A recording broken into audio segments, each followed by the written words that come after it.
Hindi niya nakikita si VP Sara. Ang tanong ko lang, 'di ba niya nakikita si VP Sara? 'Di niya alam yung schedule? Binibigay ba sa kanya yung schedule? Kasi tingin ko, mas nakakaalam nun si Zuleika Lopez, 'di ba? So, dapat si Zuleika Lopez, bago siya pagsalitain, pinapaalam sa kanya ang schedule ng Vice Presidente. Bakit? Spoke siya, eh. So, ba't hindi niya alam? Is she just here? Who knows? But who knows? 'Di ba? Kung sa ibang bansa, dapat alam mo. Kung nandiyan sa opisina niya, dapat alam mo. Kung anong tinatrabaho niyan, dapat alam mo. Who knows? So, ibig sabihin hindi sila nagkakausap?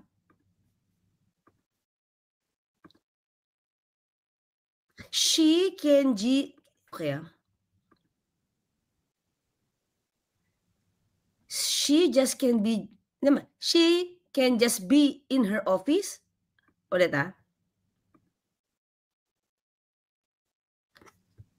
She can be just right in the office.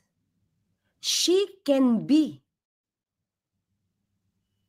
So, it means, mga kakli, di niya rin alam kung nagtatrabaho si VP Sara.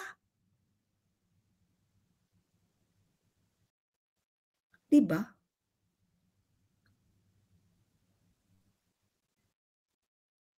Wala siyang alam kung anong schedule, kung saan pupunta or what.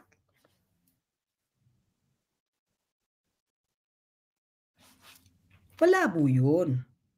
So, maybe, hindi siya nagtatrabaho. 'Di ba? Puwedeng hindi siya nagtatrabaho kaya hindi siya nakikita. May nakita ko dito, wait, ano 'to, ghost student, sabi ni Redknapp. Ghost student, ghost employees, ngayon ghost VP. Ah, ano ba 'yan? Oo nga, nawawala rin. Ano ba yun, mga kakli? 'Di ba? Pero dapat maraming malaman kung nasaan siya, 'di ba? So, tinanong natin, siyempre Office of the Executive Secretary.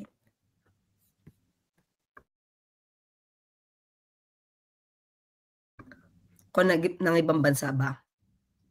Ayan, September 20, Japan rally po nila, confirm na po. Luchi Melchor, September 20. Itong August, alam ba ng spokes niya kung saan pupunta si VP Sara?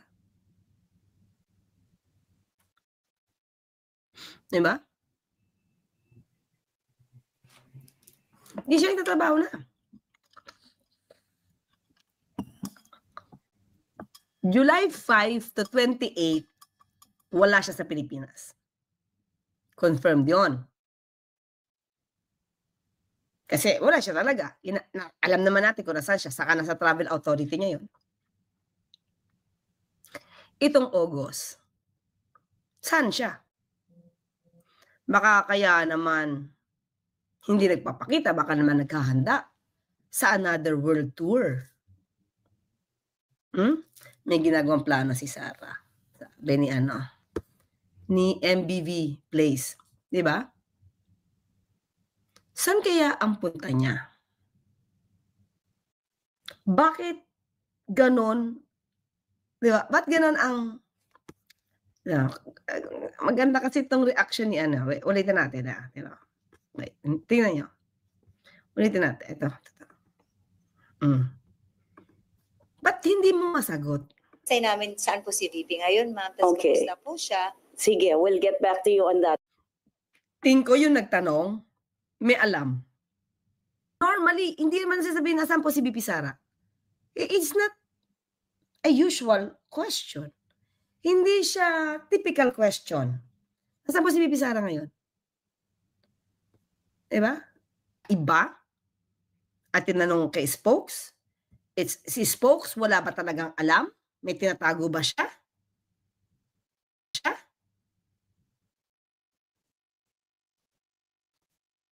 Ba't di mo tanong kay Zuleika Lopez?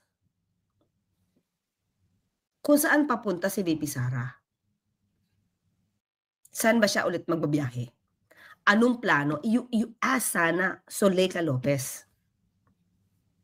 Zuleika Lopez naman nag-a-apply ng travel, maybe Attorney Zuleika Lopez. Siya naman ang inuutusan pag nag-a-apply for travel authority. Diba? Sino ba inuutusan niya? Wait. Or anybody from the OVP.